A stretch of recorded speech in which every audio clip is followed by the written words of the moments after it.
दिल्ली वाले हमेशा जम्मू कश्मीर में एक्सपेरिमेंट करते हैं और हमेशा उनके एक्सपेरिमेंट्स फेल हो जाते हैं। भी असेंबली इलेक्शन होंगे और नेशनल कॉन्फ्रेंस भरपूर हिस्सा लेगी और भरपूर तरीके से लोगों के पास जाएगी और लोगों का मैंडेट हासिल करने की कोशिश करेगी। जहाँ तक नेशनल कॉन्फ्रेंस का ताल्लुक है, इसको मिटाने के लिए काफ़ी साजिशें की गई, चाहे वो दिल्ली से हुई चाहे पार से हुई। आज तक कोई भी आदमी जेल से वोट के जरिए बाहर नहीं आया है। एस्टेब्लिशमेंट के खिलाफ इलेक्शन लड़ रही थी, दिल्ली के खिलाफ इलेक्शन लड़ रही थी, बीजेपी के खिलाफ इलेक्शन लड़ रही थी। नाज़रीन अस्सलाम वालेकुम। अहम बात आपके साथ, मैं हूं आपका मेज़बान रशीद राहिल। आज हम ऐसी एक शख्सियत को मिलाएंगे जो न सिर्फ जम्मू कश्मीर की मानी जानी शख्सियत है, बल्कि लेजिस्लेटर रहे हैं और मिनिस्टर भी रहे हैं जम्मू कश्मीर हुकूमत में, और सबसे अहम पद जो स्पीकर का था वो भी इन्हीं के पास था। मेरा कहने का मकसद जनाब नज़ीर गुरैज़ी साहब। नज़ीर गुरैज़ी साहब, एशियन मिल में आपका खैर मकदम। बहुत बहुत शुक्रिया आपका।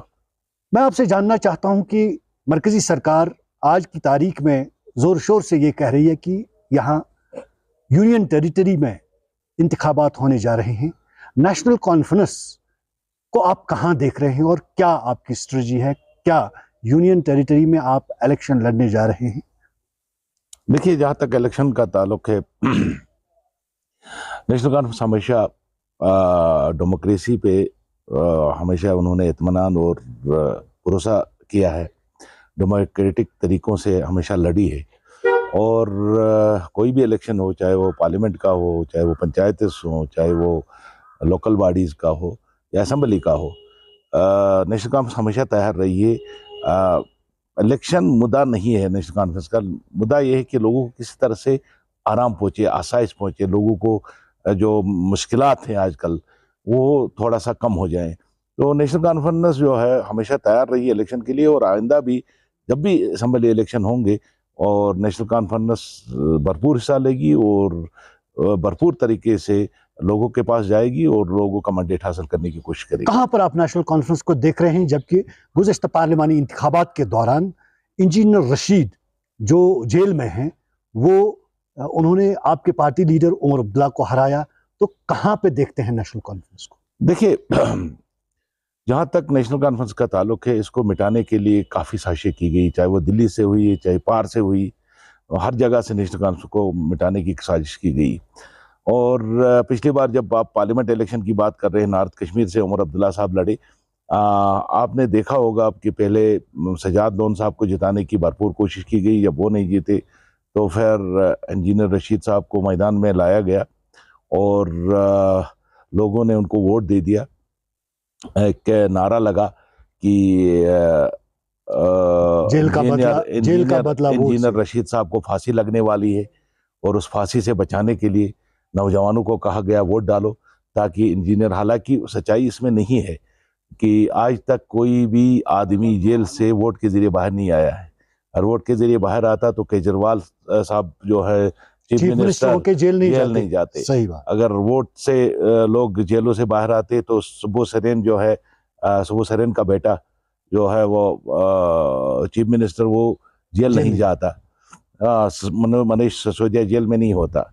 एक नारा लगाया गया लोगों के अंदर, संपत्ति नारा, कि तिहार का बदला वोट से, जेल का बदला वोट से। तो उस लिहाज से, और ये हम एक पार्टी जो है दूसरी पार्टी के खिलाफ इलेक्शन नहीं लड़ रही थी। नेशनल कॉन्फ्रेंस जो है वो एक एस्टेब्लिशमेंट के खिलाफ इलेक्शन लड़ रही थी, एस्टेब्लिशमेंट के खिलाफ इलेक्शन लड़ रही थी, दिल्ली के खिलाफ इलेक्शन लड़ रही थी, बीजेपी के खिलाफ इलेक्शन लड़ रही थी। तो पूरी ताकतें जो है रियासत की हो चाहे वो दिल्ली की हो, वो एक साथ आई ताकि उमर अब्दुल्ला साहब को किसी ना किसी तरह से हराएं। लेकिन लोगों ने वोट दे दिया इंजीनियर रशीद साहब को और वो एमपी बने। अब लोगों को फैसला करना है, उन्होंने ठीक किया गलत किया वो लोग सोचेंगे। आज हमारे पास पार्लियामेंट में बोलने के लिए नुमाइंदा नहीं है जो वहाँ हमारी बात करता, हाँ वो बोलता, वहाँ जाके यहाँ की मुश्किलात को दिल्ली के ऐवान तक पहुँचाता। तो इससे आपको पता लगेगा कि किस तरीके से नेशनल कॉन्फ्रेंस को ख़त्म करने की कोशिश की। लेकिन उसके बावजूद भी आपने देखा 35 सीटों में, 35 से 38 सीटों में नेशनल कॉन्फ्रेंस ने जो असेंबली सेगमेंट थे वहाँ सबकत हासिल की। हालांकि हमने जम्मू में कोई सीट नहीं लड़ी थी, हमने डोडा और भदरवा और चिनाब वैली में कोई सीट नहीं लड़ी। तो लेकिन उसके बावजूद भी 35 से 38 सीटों पे हमने लीड ले लिया। और पार्लियामेंट इलेक्शन एक अलग इलेक्शन होता है और जहाँ असेंबली का इलेक्शन एक अलग इलेक्शन होता है। इलेक्शन मुद्दों पे लड़ा जाता है और हमारे पास भरपूर मुद्दे हैं। यहाँ बेरोजगारी है, कसम पुरसी है, हमसे हमारी इज्जत छीनी गई है, हमारा वकार छीना गया है। आर्टिकल 370 को हमसे छीना गया है।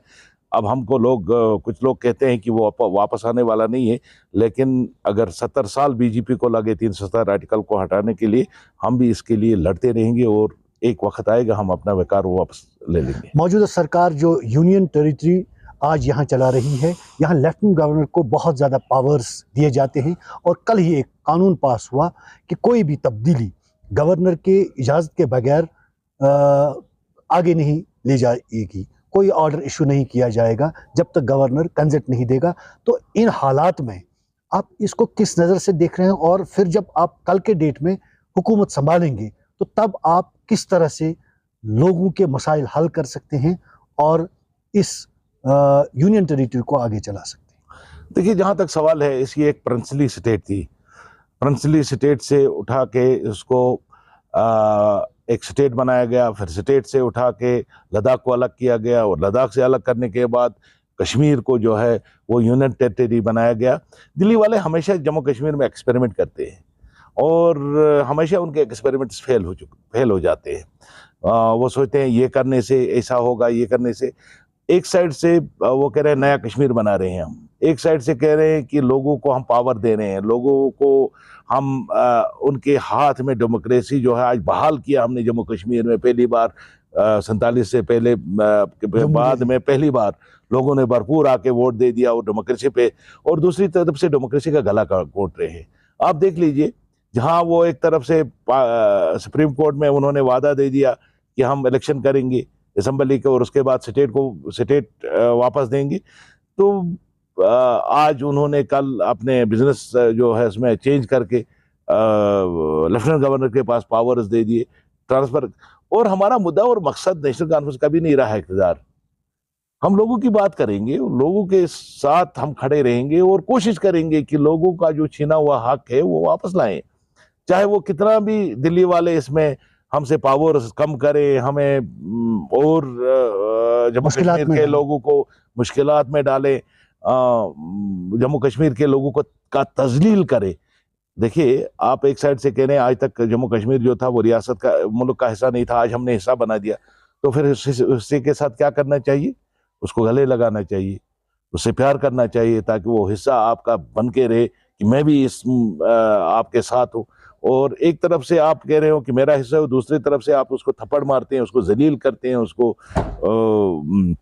उसकी इज्जत और वकार के साथ खेलते हो। तो जहाँ तक मसला है कि उन्होंने बिजनेस रूल में चेंज किया है, हम लड़ेंगे उसके लिए और इंशाल्लाह एक वक्त आएगा जम्मू कश्मीर एक खुशहाल स्टेट बन के फिर उभरेगा। अल्लाह करे कि ऐसा हो। ये तो सियासी बातें हुई। अब मुद्दा आपकी पर्सनल, जो यहाँ गुरेज में आपकी कॉन्स्टिट्यूंसी जो है, कॉन्स्टिट्यूंसी में इको टूरिज्म डेवलप हो रहा है, बॉर्डर टूरिज्म डेवलप हो रहा है, आपने इसमें बहुत कोशिश की है, लेकिन एक छोटा सा इलाका, एक छोटी सी वैली, जब टूरिस्टों का रश देखते हैं तो बहुत ज़्यादा टूरिस्ट आते हैं। क्या लग रहा है आपको, कौन से इकदाम उठाने चाहिए कि यहाँ जो टूरिस्ट आएँ, चाहे वो लोकल आएँ, चाहे वो बाहर से आएँ, चाहे वो इंटरनेशनल टूरिस्ट यहाँ आएँ, उनकी सुविधा के लिए, उनकी आराइश के लिए क्या क्या करने इकदाम उठाने की ज़रूरत है? और कहीं आपको ये तो नहीं लग रहा है कि यहाँ पोल्यूशन ज़्यादा फैल रहा है? देखिए, जहाँ तक टूरिज्म का सवाल है, 2007 में मैंने यहाँ पहली बार एक TRC का बुनियाद डाला था कि यहाँ टूरिज्म लाए। लॉरेंस ने अपने किताब में लिखा था कि अगर पूरे जम्मू कश्मीर में कोई जन्नत का टुकड़ा है तो गुरेज है, और गुरेज हिडन पैराडाइज था। अभी आपने देखा होगा कि गवर्नमेंट ऑफ इंडिया ने इसको offbeat destination of country का अवार्ड दे दिया, लेकिन हमारी टूरिज्म डिपार्टमेंट खाली अवार्ड लेने से काम नहीं बनेगा, उनको काम करना है। मैं कल चीफ सेक्रेटरी साहब से मिला, इसी बारे में मैंने कहा आपको एक डेवलपमेंट अथॉरिटी गुरेज में बनानी पड़ेगी, टूरिज्म डेवलपमेंट अथॉरिटी, जो वो देख रेख करेगी। लोकल लोगों से भी मेरी अपील होगी कि वो लोकल लोग जो यहाँ कचरा फैलाते हैं, बाकी चीज़ें हैं, पॉल्यूशन करते हैं, और ये मुझे लग रहा है अगर ऐसा ही चलता रहा तो अगले 10 साल के बाद गुरेज गुरेज नहीं होगा। इसके लिए एक प्रॉपर प्लान होना चाहिए, प्रॉपरली इसको डेवलप करना है, एक प्लान के तहत डेवलप करना है, और उसके लिए आपके लिए एक ऑफिसर यहाँ मुकर्रर करना पड़ेगा, जो ऑफिसर उसकी देख रेख करेगा।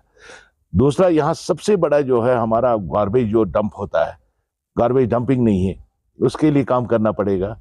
आप पूरा अपना कचरा उठा के कृष्णगंगा में फैल रहे हैं। पहले तो कृष्णगंगा बहुत साफ शफाफ था, और तकरीबन तारबल एक गांव है मेरा, वहां तक था, वहां आप उठा के यहाँ पर उन्होंने डैम बना दिया, और उससे वो फिर सुकड़ गया, कम ही रह गया। और उसको अगर हम गंदा करते जाएंगे, उसमें पॉल्यूशन, लिफाफे वगैरह, आने वाले वक्त में बहुत मुश्किल होगा। इसके लिए प्रॉपर वे में एक टाउन प्लान बनाना चाहिए गुरेज के लिए। और दूसरा जो है, एक टूरिज्म डेवलपमेंट अथॉरिटी यहाँ बननी चाहिए, जो इन चीज़ों को देखेगी और इन चीज़ों को पे काम करेगी। कहीं आपको नजर आ रहा है कि यहाँ का जो कल्चर अपना है, जो तहजीब अपना है, जो तमद्दुन अपना था, वो कहीं असरअंदाज हो जाता है ये जो टूरिज्म की वजह से? नेचुरली, आप, वो तो कुदरती बात है, आप कहीं जाओगे वहाँ के उसमें कल्चर में आप इन्फ्लुएंस कर जाते हैं टूरिस्ट। लेकिन आप लद्दाख को देख लीजिए। लद्दाख में मैं जब 92 में पहली बार लद्दाख गया तो 10,000 टूरिस्ट जाता था। अब 2 साल पहले गया तो कोई 15 लाख टूरिस्ट वहाँ जाता है साल में, और लद्दाख की आबादी जो है वही 1.5 लाख के करीब है। लेकिन उन्होंने अपने कल्चर को अभी तक बचाए रखा है। आप देख लीजिए, वहाँ पॉलीथीन का लिफाफा आपको सड़क पे नहीं मिलेगा, आप कोई प्लास्टिक बोतल नहीं मिलेगी। तो लोकल लोगों को भी उसकी तरफ ध्यान देना है, ये तो टूरिस्ट नहीं करेगा। इसके लिए सिविल सोसाइटी को भी सामने आके इन चीजों की तरफ, अगर हम उठा के सब कचरा वगैरह गार्बेज कृष्णगंगा में डंप करेंगे तो कल हमारे लिए प्रॉब्लम है, क्योंकि यहाँ कोई आएगा नहीं। तो इसके लिए मैं लोकल लोगों से भी अपील करता हूँ और कोशिश करता हूँ, जहाँ बैठता हूँ बात करता हूँ इस बारे में, कि हमें अपने एनवायरनमेंट को गंदा नहीं करना है, और दूसरा हमारे कल्चर को बचा के रखना है, प्रिजर्व रखना है। इसके लिए हम असरअंदाज हो जाता है, जब बाहर से कोई आदमी आता है तो नेचुरली उसका कल्चर वो अंदर असरअंदाज हो जाता है। लेकिन हमें लद्दाख से ये सीख लेनी चाहिए कि हम अपने कल्चर को बचाएं, एनवायरनमेंट को बचाएं। गुरेज साहब, एक अहम बात जो थी, आप 3 बार लेजिस्लेचर बने हैं, इस दौरान आप अच्छे पदों पे रहे हैं, मंत्री के ओहदे पे भी रहे। गुरेज के लोगों की दीरीना मांग थी कि यहाँ टनल बननी चाहिए गुरेज से लेकर भांडेपोरा तक, 1-2 जगह पर, ऐसे कि वक्त ज़्यादा कंज्यूम ना हो जाए और आराम से गाड़ी चलें जब सर्दियों का मौसम होता है, जब बहुत ज़्यादा बर्फबारी होती है। क्या वजह है कि अभी तक वो टनल बनी नहीं? 2012 में मैंने इस पे काम स्टार्ट कर, 2010 में मैंने इस पे काम स्टार्ट किया था। फिर इसमें एक हमने प्रॉपर वे सर्वे करवाया, इसकी सर्वे कराई, जिसमें 8,000 करोड़ रुपया उन दिनों, आज पता नहीं कितना वो चला गया होगा, 22 किलोमीटर टनल बन रही थी बांडीपुरा टू गुरेज। लेकिन उस पे तब से उसको बैक बर्नर में रखा गया, आज तक उस बारे में बात नहीं। हालांकि हजारों चिट्ठियां मैंने लिखी, और मैं टनल से पहले मैं कहूँगा, अगर इसको स्ट्रेटेजिक रोड डिक्लेयर किया जाए गुरेज बांडीपुरा को, तो टनल आती रहेगी। लेकिन कल मैंने चीफ सेक्रेटरी साहब से, अब गवर्नमेंट ऑफ इंडिया ने एक स्कीम निकाली है कि जो इलाके कटे हैं, जहाँ राउंड द ईयर जो उनकी कनेक्टिविटी नहीं है, उनके लिए या तो पानी से कनेक्टिविटी हो, चाहे वो रोड से कनेक्टिविटी हो, चाहे एयर कनेक्टिविटी हो, कोई भी उनको किसी तरीके से मिलाना है। तो मैंने उनसे गुजारिश की थी एक गंडोला, उसके लिए मैंने सर्वे भी कराया था। यहाँ से अठवतु कोई 6 से 7 किलोमीटर वो बनता था, और उसका हाइट जो है, जो हमारा अपर बट है गुलमर्ग से, उससे भी कम है। अपर बट शायद 13,000 है कि 12,000 है, ये कोई 11,900 के करीब फीट पर बनता था। तो अगर वो केबल कार स्टार्ट हो जाता, जब तक टनल बन जाता है, तब तक लोगों को इससे फायदा, और वो एक्सपेंसिव भी नहीं था, 200-400 करोड़ में आपका वो प्रोजेक्ट बन जाता। शायद 40 करोड़ पर किलोमीटर है उसका कास्ट, और अगर 6 किलोमीटर भी हम 7 किलोमीटर 7 चुका 28 हो गया, 300 करोड़ रुपया लगता, और उससे काफी फायदा होता। तो मैंने कल सीएस साहब से कहा, मैंने कहा गवर्नमेंट ऑफ इंडिया को आपको लिखना चाहिए डुल्लू साहब से मैं मिला था कुछ 10 दिन पहले कि आपको गवर्नमेंट ऑफ इंडिया को लिखना चाहिए कि भाई ये केबल कार जो है, जब तक आपकी टनल तैयार हो जाती है वो उसको उस पर काम करना चाहिए। कल के तारीख में अगर आपकी हुकूमत आ जाती है और आप फिर पद पे आ जाते हैं तो क्या प्रायोरिटीज रहेगी गुरेज के लोगों के लिए खासकर? मेरी प्रायोरिटी 2 चीज़ों पे होगी। एक तो कनेक्टिविटी, जिसमें आप नेशनल हाईवे इसको करार दे दें।